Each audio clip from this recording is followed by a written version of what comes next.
for your unearned pride. How it proves my superiority over you. Really, Vicomte, I cannot conceal how much your letter irritated me.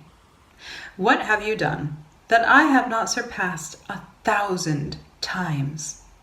You have seduced, ruined even, a number of women. But how much merit in that is really yours?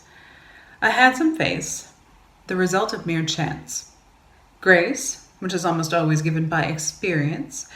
Wit, indeed, but chatter would work just as well. And all this, moreover, when so many women are looking for any excuse to yield.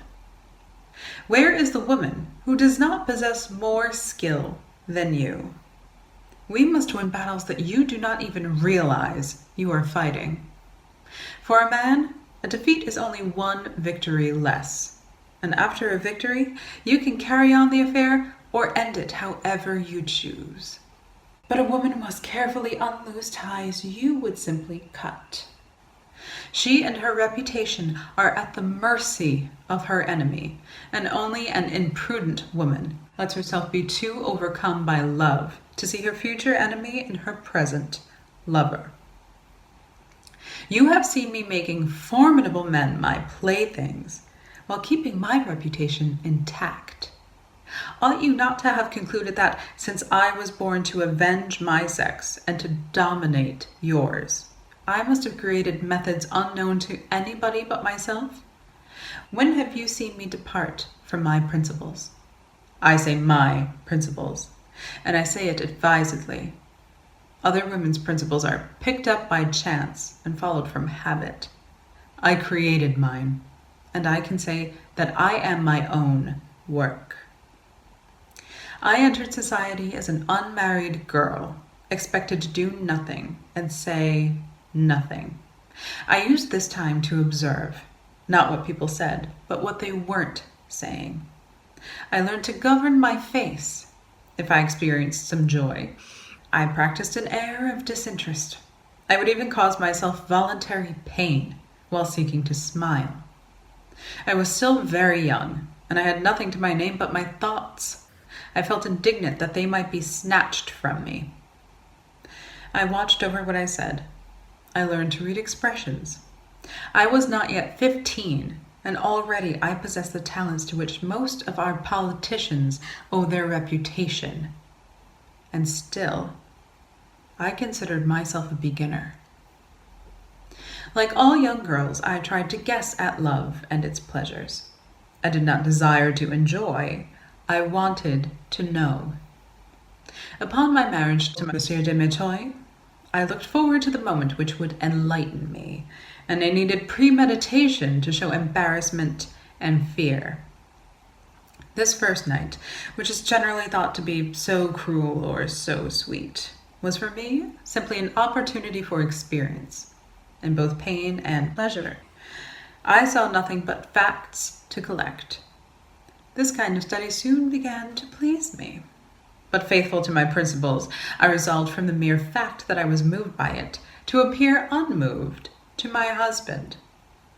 When I was able to give my experiments a wider field, it only confirmed that the love they praise as the cause of our pleasures is at most a pretext for them.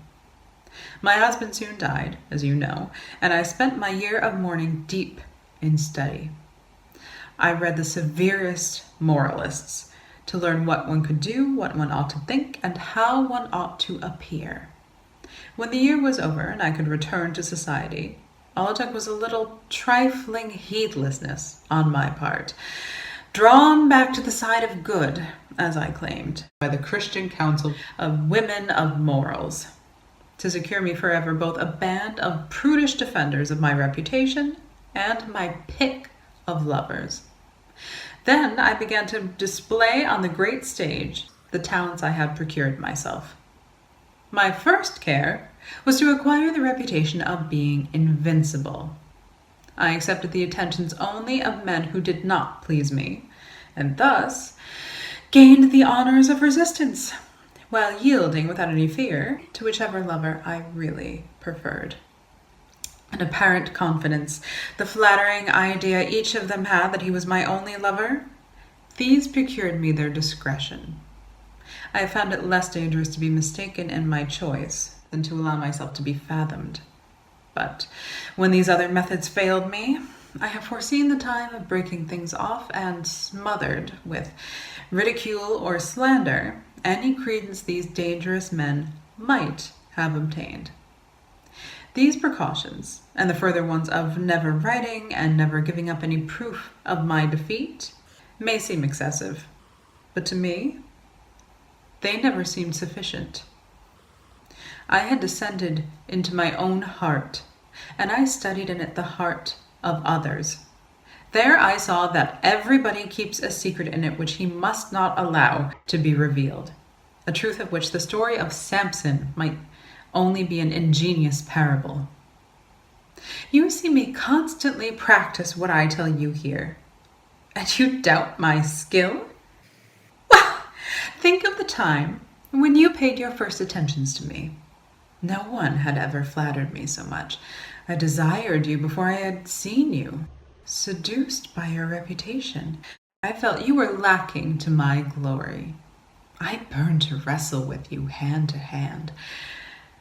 And yet, if you had wished to ruin me, what means could you have found? Vain talk which leaves no trace behind it, which your very reputation would have helped to make suspicious, and a train of improbable facts that would have sounded like a badly written novel. Since then, I have indeed given up all my secrets to you. But you know the interests which unite us, and whether, of us two, it is I who should be charged with imprudence. To suppose that after I have raised myself above other women by painful labor, I should consent to crawl like them, that I should bow before any man's boasts? No, Vicomte, never. I must conquer or die. Goodbye.